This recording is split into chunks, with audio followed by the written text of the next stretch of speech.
일본은 미국의 고율 관세를 피하기 위해서 5,500억 달러의 대규모 투자를 약속하고 양해각서에 서명했습니다. 하지만 미국에 일방적으로 유리한 내용이 담겨 있다는 점이 알려지면서 일본이 미국의 ATM이 됐다, 이런 비판도 쏟아지고 있는데요. 그럼에도 일본은 왜 이런 협정에 서명한 건지, 또 우리가 일본 사례를 통해서 돌아볼 점 어떤 것들이 있는지 오늘 글로벌 경제에서 정리해드리겠습니다. 3프로TV 언더스탠딩 김상훈 기자와 오늘도 함께합니다. 어서 오세요. 네, 안녕하세요. 네, 자 일단은 저도 이 뉴스 전해드리면서. 네.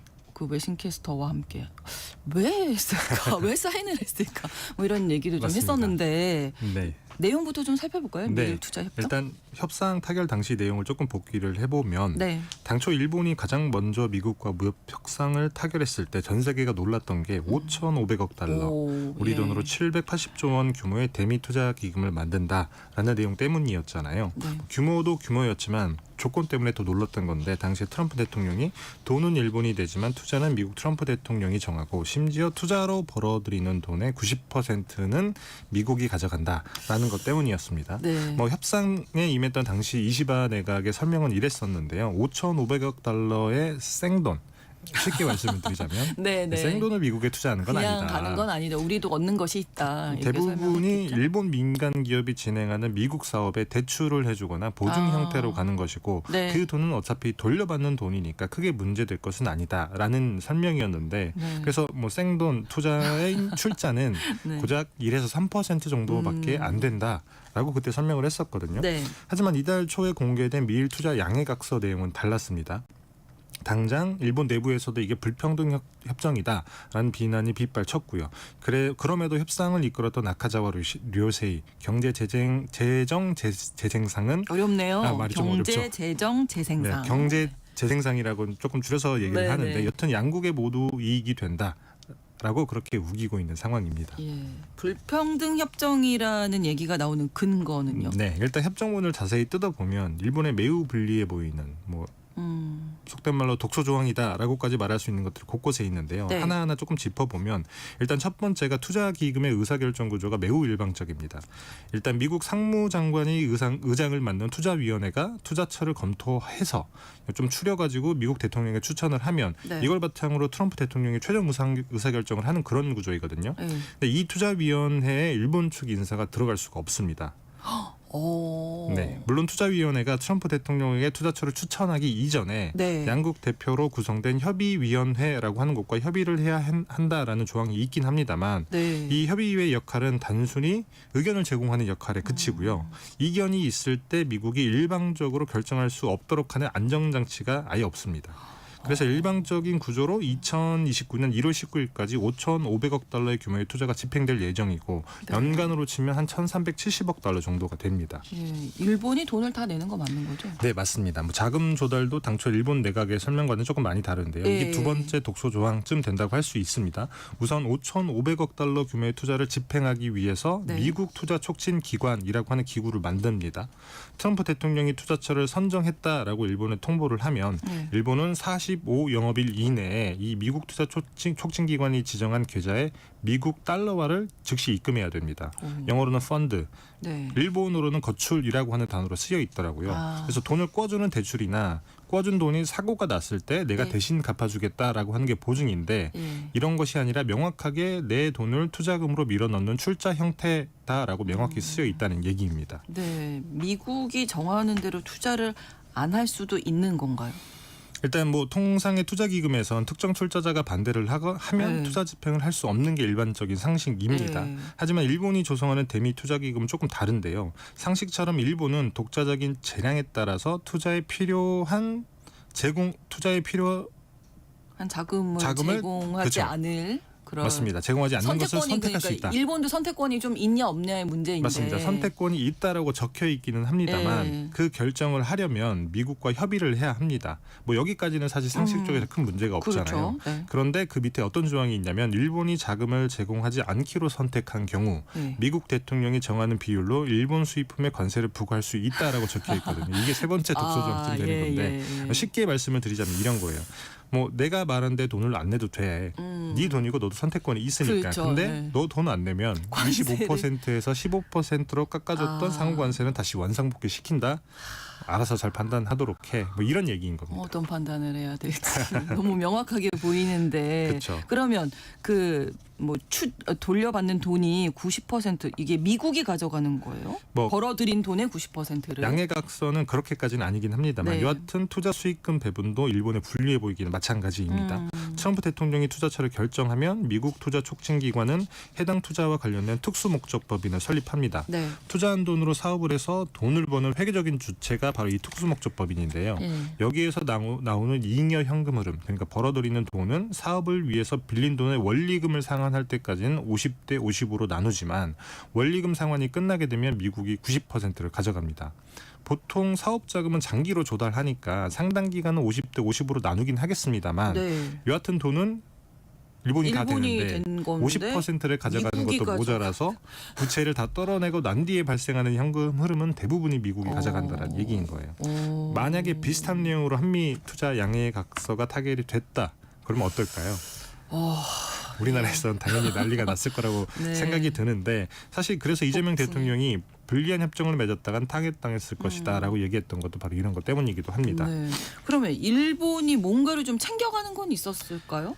뭐 그렇게 주장을 하고 있기는 해요. 네. 나카자와 경제재생상이 이렇게 얘기를 했는데 양해각서 구조를 보면 미국은 미국 연방 토지의 임대와 그다음에 물, 전력, 에너지를 제공하고 해당 프로젝트에서 나오는 생산품을 직접 사가는 오프테이크라고 하는 계약을 맺도록 노력한다라는 내용이 적혀 있습니다. 네. 그래서 뭐 많은 것들을 대고 거기서 나오는 부산물들도 미국이 다 사가기 때문에 사실 일본 입장에서는 어떤 영업에 대한 걱정을 하지 않아도 된다 이런 장점이 있다라는 얘기인 건데 또 투자와 관련해서는 프로젝트의 규제 이런 것도 신속하게 처리하도록 힘써야 한다라는 조항이 있거든요.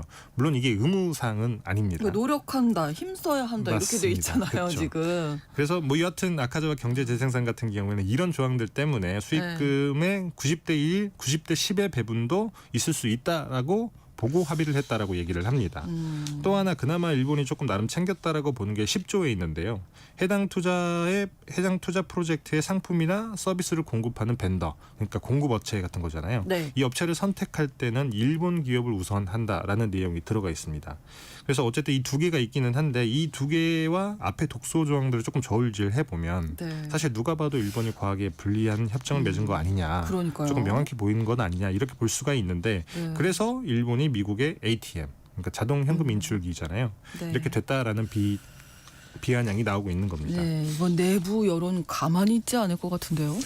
저도 사실 이게 좀 미스테리였는데 네. 일단 일본 의회에서는 불평등 협정이다라고 하는 공세가 있기는 합니다. 그래서 네. 일본 정부 같은 경우에도 이에 대해서 그렇게 불평등하지 않고 잘 뜯어보면 윈윈이다라는 논리를 열심히 전파하고 있는데요.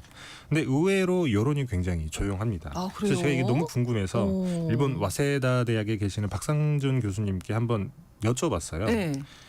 일본에서도 지식인들을 조금 부글부글 끓고 있더라고요. 뭐 세부적인 사정들을 잘 알고 있을 그렇죠, 테니까. 그렇죠. 근데 그 일반 국민들 같은 경우에는 일본이 특유의 삶의 방식 중에 하나가 어쩔 수 없을 땐 네. 일단 수긍을 하고 방법을 찾는다. 뭐 이런 태도라고 얘기를 받아들이는 거예요. 맞습니다. 이 상황을 그냥. 그렇죠. 그래서 그런 특유의 태도가 투영된 것 같다라고 말씀을 하시더라고요. 네. 그리고 일본 같은 경우에는 이미 미국이 엄청난 생산 기지를 두고 있기도 합니다. 장기간 해외 생산 기지를 두는 전략을 오랫동안 써왔기 때문에 네. 미국 투자가 국내 일자리 축소로 이어진다. 뭐 이런 인식도 굉장히 약하다고 해요. 아, 그래서 트럼프 1기 때도 비슷했지만 결국 일본 기업들이 살 길을 찾아냈고 여전히 투자 확대 형식으로 대응을 하고 있기 때문에 이게 큰 문제가 생길 것으로 보진 않는다. 그렇군요. 그렇게 보고 있는 것 같다라고 하는 게 박상준 교수의 분석입니다. 네, 일본이 그러니까 미국에 계속 투자를 많이 해 왔었던 거군요. 맞습니다. 네. 사실 5,500억 달러라고 하는 수치가 크긴 합니다만 네. 일본 무역진흥기구에 따르면 1990년대 이후로 뭐 카운팅을 했던 걸로 제가 기억하는데 이미 일본이 2024년 기준 미국에 실행한 외국인 직접 투자 누적액이라고 하는 게 있어요. 네. 이게 8,192억. 우리나라 돈으로 치면 1,140조 원쯤이 이미 있습니다. 이게 미국의 전통적인 누방국인 영국이 6,673억 달러. 네. 그다음에 독일 같은 경우에도 6,773억 달러 조금 비슷한데 그다음에 FTA로 묶여 있는 캐나다 같은 경우가 8,117억 달러로 많긴 합니다만 어쨌든 1등은 일본이에요. 일본이네요. 그래서 네. 일본 무역진흥기구가 우리나라 수치는 내놓지 않아서 좀 단순 비교하기 힘들긴 합니다만 그래서 네. 제가 미국 상무부 경제분석국 자료를 조금 보니까 네. 누적액이 우리나라는 1,000억 달러가 안 되더라고요. 뭐 그래서 일본과는 뭐 떨어지네요. 비교하기 힘들다. 네. 물론 우리나라도 최근에는 기업 투자가 많이 늘어서 가파르게 늘어나긴 하겠습니다만 여하튼 미국에 가장 많이 투자하는 나라 그리고 가장 많은 근로자를 고용하고 있는 나라가 일본이고 2024년에만 전년 대비해서 한 773억 달러가 늘었거든요. 네. 그래서 아까 설명드리기를 2029년까지 연평균 1,370억 달러 정도를 투자해야 된다라고 말씀을 드렸는데 네. 그렇게 보면 원래 늘어나던 대미 투자액에서 연간 한 600억 달러 정도만 더 얹으면 된다라는 계산이 나오거든요. 네네. 이렇게 보면 원래 하던 일을 조금 더 해주고 반도체나 AI, 그다음에 중요광물, 에너지, 양자 컴퓨팅 같은 미국이 안보적으로 굉장히 중요하다라고 여기면서도 기술 패권을 다시 확보하려고 하는 산업에서 미일 관계를 더욱더 공고히 한다라고 하면 네. 그러면 이 과실을 따먹을 수 있다. 이런 전략적인 선택을 한 게 아닐까라고 하는 분석도 있습니다. 사실 직접 해서는 일본이 중국을 따라잡기는 굉장히 힘들잖아요. 네, 그렇죠. 그러니까 미국에 협조해서 이득을 챙긴다라고 하는 건데 눈에 보이는 계산에서는 손해를 봤을 수 있지만 오히려 나중에는 득이 될 수 있다라는 분석도 있다는 겁니다. 그렇군요. 우리가 이렇게 일본 얘기를 할 수밖에 없는 게 맞습니다. 우리나라의 이제 문제를 생각해야 되잖아요. 그렇죠. 아직 협상이 이루어지지 않고 있기 때문에 맞습니다. 사실 일단 우리나라는 일본과는 상황이 전혀 다르긴 하죠. 다르죠. 예. 트럼프 대통령이 찍은 프로젝트에 45 영업일 이내에 달러를 써줘야 되거든요. 예. 그러려면 달러가 충분히 있어야 된다는 얘기인 거잖아요. 그렇죠. 일본 같은 경우에는 외환 보유고가 1조 3천억 달러쯤 됩니다. 뭐 3조 3천억 달러인 중국 다음인 건데 네. 일본이 만드는 대미 투자 기금의 2배가 넘습니다. 반면에 우리나라는 외환 보유고가 4,100억 달러밖에 안 되고 네. 3,500억 달러를 일본처럼 미국에 쏴주면 고작 600억 달러가 남는다는 얘기인 건데 그러면 정작 필요할 때는 달러를 못 쓸 수 있다라는 얘기가 되고 그렇죠. 때문에 이재명 대통령이 미국의 요구대로 우리 해주면 우리나라가 외환 위기를 맞을 수 있다라고 외신에서 인터뷰를 하기도 했었죠. 네. 그래서 심지어 일본은 미국과 무제한 통화 수업이라고 하는 걸 맺었어요. 이미 달러가 많이 있기도 하지만 혹여 달러가 부족해진다. 그럼 네. 미국을 찾아가면 미국이 달러를 찍어준다는 얘기인 거예요. 미국이 유럽중앙은행, 그다음에 영국, 스위스, 캐나다 이렇게 5개 나라만 상설 통화 수화프라고 하는 걸 맺어줬거든요. 네. 그래서 우리나라 협상단이 미국의 상설 통화 수화프를 맺어줘야 대미 투자 기금도 만들 수 있다라고 이렇게 요청을 하고 있는 겁니다. 예, 미국이 그렇게 해줄까요? 사실 쉽지는 않죠. 그러니까요. 사실 3,500억 달러 대미 투자 기금이 물리적으로 불가능하다라고 하는 건 명확하기 때문에 이걸 어떻게 보면 우리 입장에서는 굉장히 어필을 해야 되기도 그렇죠. 하고요. 네. 그다음에 조선이나 원전 산업의 복원, 미국이 원하는 게 이런 건데 네, 네. 이러려면 우리 도움이 무조건 필요하다. 그래서 이걸 지렛대로 활용할 수 있어 보이긴 합니다만 쉽지 않은 게 예를 들면 이런 거예요. 뭐 한참 물밑 협상 중이라서 저간의 사정을 알긴 어렵습니다만 네. 상상을 해보자면 네, 네. 우리나라가 미국에 상설 통화 수화프를 맺어달라고 했다고 말씀을 드렸잖아요. 그러면 미국이 다시 물어보겠죠. 그러면 너네는 일본처럼 우리 입맛에 맞는 투자 양해각서를 맺을 수 그러겠죠. 있냐. 예. 과연 우리가 일본처럼 미국에 다 내줄 수 있을까요? 심지어 우리나라 같은 경우에는 기업들이 미국 투자 늘리는 걸 두고서 우리나라 제조업 일자리를 뺏긴다라는 우려나 걱정도 많은 상황이잖아요. 일본과는 달리. 그렇죠. 그래서 이게 매우 어려워 보인다. 실제로 일본처럼 투자 양해각서를 맺겠다라고 결론을 내면 아마도 뭐 난리가 나지 않을까 그렇게 생각할 수 있다는 거죠. 그렇습니다. 그럼 우리는 어떤 전략을 지금 택해야 할지 이제 이게 문제잖아요. 앞으로 사실 뭐 저는 협상을 원하니까. 그렇죠. 개인적인 판단인 건데 사실 사면초가라고 생각을 해요. 그래요. 사실 우리가 미국에게 생각을 고쳐 먹어라라고 얘기할 수는 안 되죠, 없는 거잖아요. 사실 지금의 미국 행태라고 하는 게 과거에 영국, 그다음에 프랑스 한 100여 년 전쯤에 제국주의 국가가 전쟁을 위해서 식민지를 동원하던 수탈적 외교 관계랑 매우 흡사합니다. 네. 중국과 패권 전쟁을 하고 있고 여기서 이기려고 그간 뭐 지구 곳곳에 아웃소싱했던 첨단 제조업 같은 것들의 공급망을 국내에 재건하려고 하고 있는 거잖아요. 사실 그 아웃소싱 같은 경우는 미국이 원해서 만들었던 구조거든요. 그렇죠. 국내에서 만들면 비싸기 때문에 해외에서 만들어서 미국인들이 굉장히 싸게 쓰겠다라고 하는 게 사실 국제무역 체제 같은 건데 네. 그러다가 자유무역을 하지 않고 이제 우리가 돈을 벌겠다라고 하는 중국이 나타났고 예. 그래서 이제 자유무역 체제는 이제 없애고 다시 패권 전쟁이 벌어진 건데, 근데 미국 입장에서는 물러날 수가 없는 상황이지만 이게 네. 자원이 부족하기 때문에 그렇다 보니까 맞아요. 이번 수탈적 외교 관계를 복원할 수밖에 없게 된 겁니다. 네. 물론 과거 제국주의 국가와 비교를 하게 되면 전쟁에서 이기려고 하는 목적은 비슷하지만 수단은 조금 다르기는 해요. 네. 뭐 총칼 대신에 세계에서 가장 큰 미국 시장, 그다음에 기축통화의 지위, 그다음에 상위 방어 조약 같은 것들을 활용하는 시기이긴 한데 네. 이게 주어진 환경인데 과연 우리가 미국과의 관계 파탄을 감내해 가면서까지 우리 의지를 관철시킬 수가 있을까? 심지어 일본이 맺은 투자 양해각서가 어떻게 보면 트럼프 행정부 무역 협상의 기준점이 돼버린 상황이거든요. 그렇죠. 네. 그 뒤로 가기는 굉장히 어려운데 네. 우리 협상단이 어떤 타겟책을 만들어낼지는 조금 지켜봐야 될 것 같긴 합니다. 네. 3프로 TV 언더스탠딩 김상훈 기자와 함께했습니다. 고맙습니다. 네, 감사합니다. 버디홀리의 에브리데이 전해드리면서 신성원의 오늘 세계는 마치겠습니다. 내일 다시 뵙겠습니다. 고맙습니다. Every day it's a getting closer, going fast.